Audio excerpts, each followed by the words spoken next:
Бямбын гэрэнчинд эсперанто хэл заасан даалам Намжилийн хаян хэрва. Эх орныхоо тусгаар тогтнол Монгол үндсэн аврахын төлөө халуун амиа зориулан үйлсэн түүх болон үлдсэн алд тулааны дайчдын нэг нь их хүрээний гавжлам олноо өргөгдсөн Монгол улсын засгийн газрын даалгавраар Орос болон Туркт тусгай үүрэг гүйцэтгэж хожим нь улс орны аюулгүй байдлыг сахин хамгаалах дотоодыг хамгаалах газрын даргаар ажиллаж их гүрний төрөмгийн бодлогыг эсэргүүцэж түүнийх нь золиос болон хэлмэгдсэн Намжилийн хаян хэрва билээ.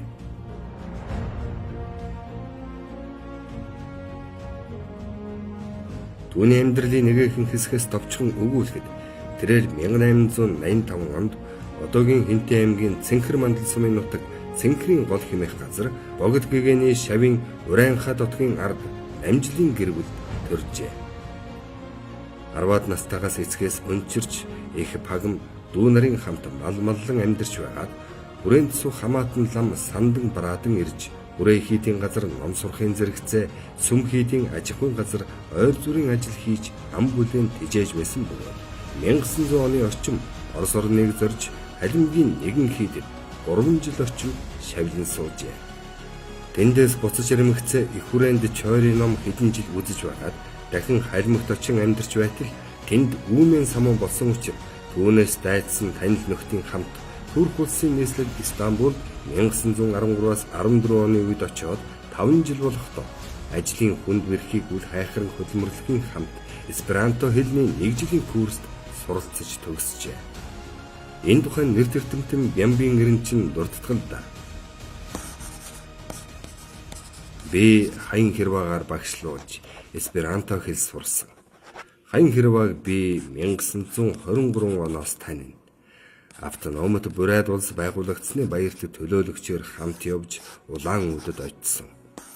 Намайг 1927 онд судар бичгийн хүрээлэнд хурж ирж ажиллахад дотоодыг хамгаалах газрын даргаар ажиллаж байсан. Чингээд намайг эсперанто хэл сурч үз. Маш хялбархан хэл гэгтэн заалгасан. Бид эсперанто хэлээр ярих, тэр хэл дээрх ном үзэх гэж уулздаг байсан. Хаян хэрваа өөрөө энэ хэлийг сурсан тухайгаан ярихдаа бадарчлан явж Оросын халимг яснаар явсан. Тэгэхэд Монголын богдын шав хэмээн маш их хүндэлдэг байсан. Шавлан сууж байтал дайн үмэн болж олон лам нар дайчин Английн цэргийн усан онгоцонд сууж Стамбул орсон. Нэгэн турк хүнтэй танилцж дагаж ажил хийж мөнгө олж байсан. Тэр хүн дагуулж эсперанто хэлний 1 жилийн сургууль суралцуулсан. Тэгээд эсперанто хэлтэй жуулчид буудалдаг буудлын газар ачаа буулгах, ачих, үйлчлэх ажилд орж ажиллаж байсан юм гэж ярьдаг байсан хэмээн өгүүлжээ. 1911 оны үндэсний эрх чөлөөний хувьсгалаар төрийн тусгаар тогтнолоо байлдан болсон монголчуудын үйл хэрэг эхний үед амжилтанд хүрч олон монгол угсаатан эвлэлтэн нэгдэж нэгдмэл төр улсаан байгуулах талаар хийж эхэлсэн алхмууд нь юуны өмнө хөрших гүрнүүдийн зүгээс Монгол улсыг хэрхэн үзэж ямар чиглэл бодлого баримталж өгөх мэдэх зорилгоор мэдээлэл олох тэдгээрийн захиргаанд оршин байсан монгол угсаатнуудын байр суурийг тандан мэдэх ажил байв. Энэ үед гадаад ертөнцид нэвтрэх ганц боломж нь Орос орноор дамжуулан бусад оронтой харилцаа тогтоох, мэдээлэл олох явдал байв. Олноо өргөгдсөний үед гадаадд тагнуулаар явах халхавч нь бадарчлах, шашны томоохон хуралд суух, мөргөлүүлдэх, хийдэд шавлан суух зэрэг байжээ. Дээр үгүйсэн түүний амьдралын түүхийн нэгэхэн хэсэг нь түүний туулсан замналын түүхийн нэгэн тал боловч уг хэрэгтэй олноо өргөгдсөн Монгол улсын үед тусгай үүрэг гүйцэтгэж байсан тухай судлаачдын бүтээл, судалгааны дүгнэлтүүдээс тодорхой болж байгаа юм. Тухайлбал хурандаа Дүнхэрж Намжилийн хаян хэрваагийн улс төрийн намтар судалгааны бүтээлдээ баримтуудыг харьцуулан судалсаны үндсэн дээр хаян хэрваад богд хаант Монгол улсын засгийн газраас тагнуулын үүрэг өгч зориуд бадарчин маягтаа явуулсан бололтой. Түүнийг Орос улсад улсын тусгай зардлаар явуулаад эхийг нь улсаас тижээж байсан гэж үзэх үндэстэй байна. Хаян хэрваа гавж зэрэгтэй Эрдэнэтний хувьд Мартинист бүлэглэд оролцож байсан нь улмаар тэр үеийн Оросоос дорн дахинд явуулах хэдийн бодлого зорилготой ямар нэг хэмжээгээр холбогдож нэвтэрч орсон бололтой. Тэрхүү мартинист бүлэглэлд оролцож явсан нь Монгол төр хаан эзнийхээ өмнө хүлээсэн үүргээ биелүүлж явсан албан ажил болж таарч байна гэсэн дүгнэлт гаргажээ.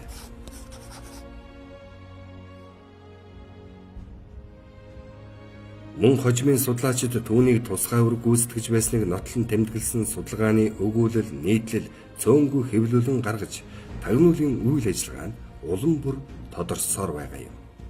Олон өргөгдсөн Монгол улсын үед гадаадад тусгай үр гүйцэтгэж байсан тухайд тодруулах бас нэгэн баримт нь 1934 оны 5 дугаар сарын 24-нд Мөрдөн байцаалтанд өгсөн мэдүүлэгтэй.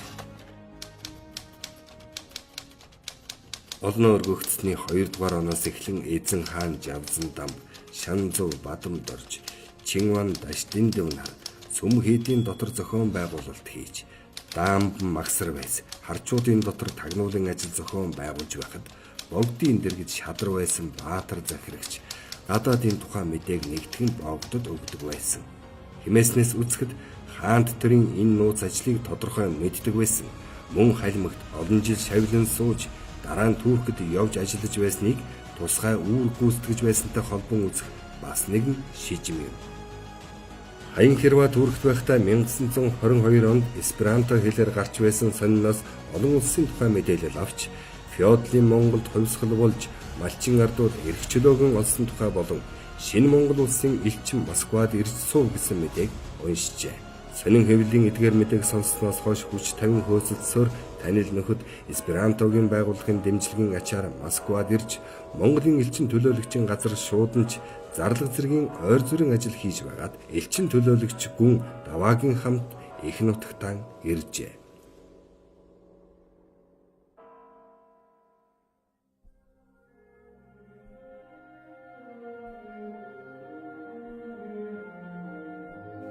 Тэрээр Монгол эх орондоо ирмэгц улс төрийн амьдралд оролцож, Монголын хувьсгалд залуучуудын эвлэлийн төв хороонд зохиолын хилцээний дарга болж 1924 оны 10 дугаар сард намын гишүүнд элсэж, мөн онд хуралдсан Монгол Ардын хувьсгал намын 3 дугаар их хурлаас төв хорооны тэргүүлэгч гишүүн, улсын анх дугаар их хурлаас улсын баг хурлын гишүүнээр сонгогдсон ажиллаж байгаад 1925 оны 5 дугаар сард намын сургуулийн захирлаар томилогджээ. 1926 оноос дотоодыг хамгаалах газрын даргаар ажиллах хугацаанд улс орны гадаад дотоод аюулгүй байдлыг сахин хамгаалах чухал үүрэгтэй тус газрын үйл ажиллагаанд зөвлөлтийн зөвлөх сургагч нарын заавар чиглэлд амгайлах хандлагатай болж их гүрний бодлогыг хэрэгжүүлж Монголын улс төрийн зүтгэлтэн сэхэтнүүдийг хэлмэгдүүлж тус улсын аливаа бүх ажилд шууд хутгалдан оролцох болсныг хязгаарлах талсан зогсоох арга хэмжээг авч 1926 оны 10 дугаар сард дотоодыг хамгаалах газар сургагч нарыг урин ирүүлэх дүрмийг батал мөрдүүлж дотоодыг хамгаалах газарт ажиллаж байсан зөвлөлтийн зөвлөх сургагч нарыг дүрм журмын хүрээнд ажилуулах зөрчигчдийг цээрлүүлэн шийдэх арга хэмжээг удаадаараа авч байсан бөгөөд дотоодыг хамгаалах газрын даргын 1927 оны 39 тоод тушаалаар цэргийн бөгөөд хязгаарын хилцээний байцаагч Александр Золтукийн албан үүргээ хөнгөд үзэж тушаал зөрчин хариуцлагагүй ажилласны учир 7 хоног сахилгын гянданд хорж шийтгэхээр бусдад дохио санамж болгон тушааж байсан ба сургагч Блюмкиний хууль бус үйлдэлийн тухай засгийн газарт тодорхой танилцуулж 1927 оны 11-р сарын 23-нд 67 тоод тушаалаар засгийн газрын шийдвэрийг үндэслэн тус газрын ерөнхий сургагч Блюмкинийг уул албанаас халж тус улсын хязгаараас үлдэн хөн гаргасан байна. Дотоодыг хамгаалах газрын ажлыг Орос зөвлөх сургагч мэргэжилтний ая талыг харж тэдний үзэл баримтлалаар явуулахын эсрэг тэмцэж байсан боловч тодорхой үр дүнд хүрэлгүй уг албанаас шахагдан гарч дараалан тушаал буусаар эцэст нь хэлмэгдэн хохирчээ. 1929 оноос Латин үсэг сургах комиссийн дарга Хэвлийн хорооны ерөнхий хянагч багшийн сургуулийн багш эрүүлийг хамгаалах газрын дарга хий судлалын больницын даргаар ажиллаж байгаад 1933 онд Хүмбэр толгойлуулсан хувьсгалын эсэргүү хэрэглэгчид холбогдсон баривчлагджээ.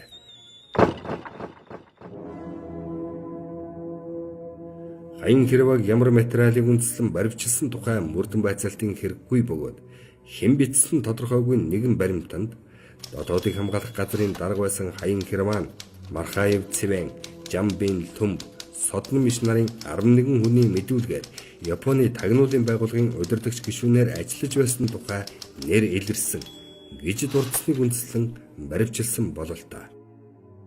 Түүний хэрэгт ялын төлөвлөгөө байхгүй бөгөөд 1934 оны 6 дугаар сарын 25-нд тусгай комиссийн 6 дугаар тогтоолоор 10 жилийн хорих ялаар шийдэгдэж, уг ялаар шийдэгдсэний маргааш буюу 27-ны өдөр хорих газар нас баржээ. Энэ асуудлыг шалган тогтоохоор дотоод их хамгаалах газар, зөвлөлтийн сургагч, эмч нарын хамтарсан комисс цогцост үзлэг хийж 7 дугаар сарын 27-нд гарсан актанд бичснээр нас барагчийн давсагны баруун хэсэгт өргөн 5-6 см, гүн нь 1.5 см, гидсний зүүн доод хэсэгт өргөн 6-7 см, гүн нь 1.5 см шархтай байсан ба үүнээс цус алдалт болж ийм байдал эрс суларснаар нас барахад хүргэсэн шалтгаан болжээ гэсэн бөгөөд тэрээр өөрийгөө хорлон алсан гэсэн дүгнэлт гаргасан байна. Гэтэл хоригдож байсан 16-20 дугаар тасалгаанд буюу өмсөж байсан хувцас зэрэгт ямар нэгэн хутга мэсний зүйл байхгүй байсныг үзлэгийн тогтоол дурдсан байна. Үүнээс үзэхэд түүний нас барсан шалтгаан үнэн зөв дүгнэлтгүй сэжиглэлтэй хэвээр үлдсэн байна.